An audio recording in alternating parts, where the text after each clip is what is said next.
we're looking at for our kids' education. Hopefully they can get a good job and support us in our old age. And whatever else. And so security against sickness. And so there's all of these different kinds of things. And we're talking about, what is it you trust in, or what calls the shots concerning your money? Or who? Husband or wife? Husband or lived-in boyfriend? Grandma? Rich uncle on his deathbed? Who's calling the shots about your money? And so that's what it's about. The Bible actually tells us that Abraham and Job were both extremely wealthy. And yet, if you look at many Christians today and they see a wealthy person, they think automatically they stole it. Think automatically, how did they get it? They didn't deserve it. They think automatically they've got to be a sinner. And so there are some rich people who are Christians, which is good. Okay. Having money and savings, a lack of faith. Let's look at Luke 9:3. Take nothing for the road, he told them.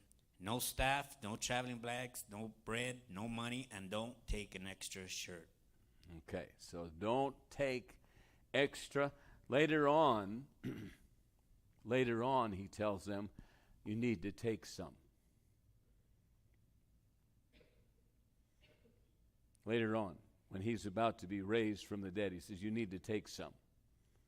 And that's a short-term ministry opportunity. It's not to be their permanent lifestyle. I have to get and most people wanting to go in the ministry have the idea that I have to get everything established before I go in the ministry. I have to have all my savings, have to have my retirement, have to have my job, have to have everything in order, all my ducks in a row before I take the plunge into ministry. And I don't know how that works out. Never happened to me. I just had to take the plunge. Okay. Men of God should make their living from preaching. And so there is a priority there. Sometimes people will say, I live by faith. They call me every week. They're moochers. I live by faith. I have faith that somebody's going to give me what I need. I don't need to work. I don't need to go anywhere. I just need to believe, and I live by faith. And so that's an interesting dynamic. Some Christians feel guilty if they have any money. That's a false guilt trip, by the way, unless you're a hoarder, and then you don't have any money either, but you have stacks and stacks of newspapers through your house. And so Pastor Mitchell was pretty smart. He guided people who had money. Now that meant most people he didn't have to guide because they didn't have any money. But sometimes money comes your way. Sometimes, money comes our way. We receive an inheritance, or we get a legal settlement, or somebody with a insurance policy yields it to us because they leave us, and that happens.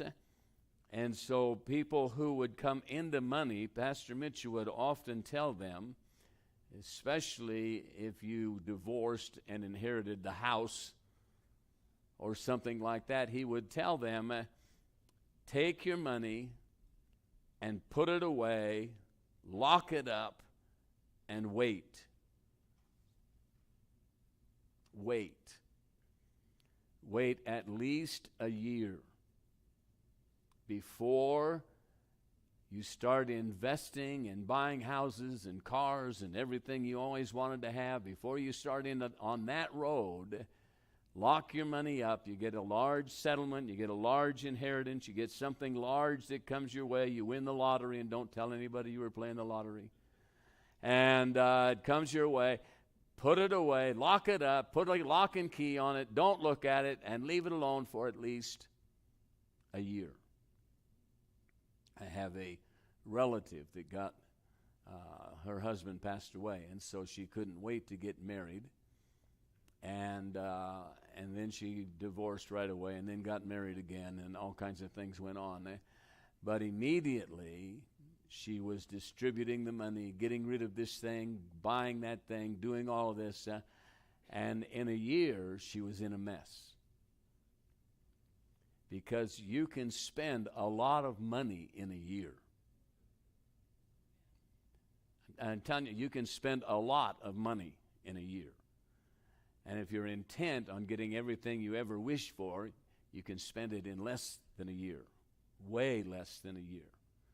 And so this is really a critical dynamic. Don't spend it. Don't give it away. Lock it up and wait. Sometimes people feel guilty if they have anything saved. That's not a Christian view. If I have any money saved, that's totally a lack of faith. That's not a dynamic in life. So any question or comment right here before I go zooming off into space? Ramona.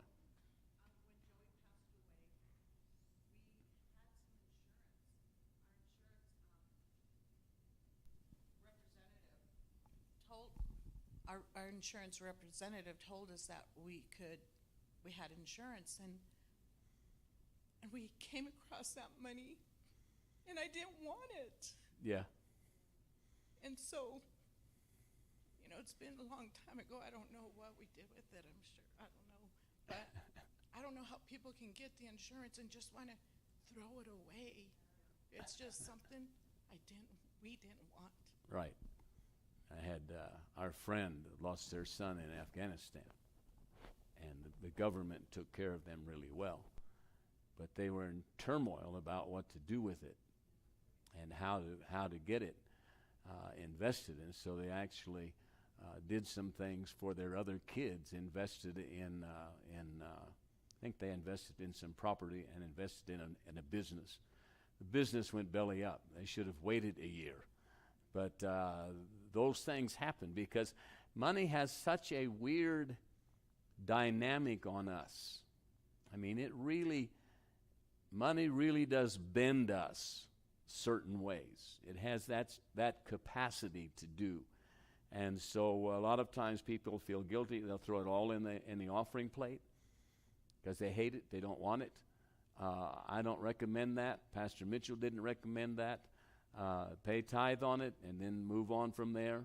Loss out of whatever it is,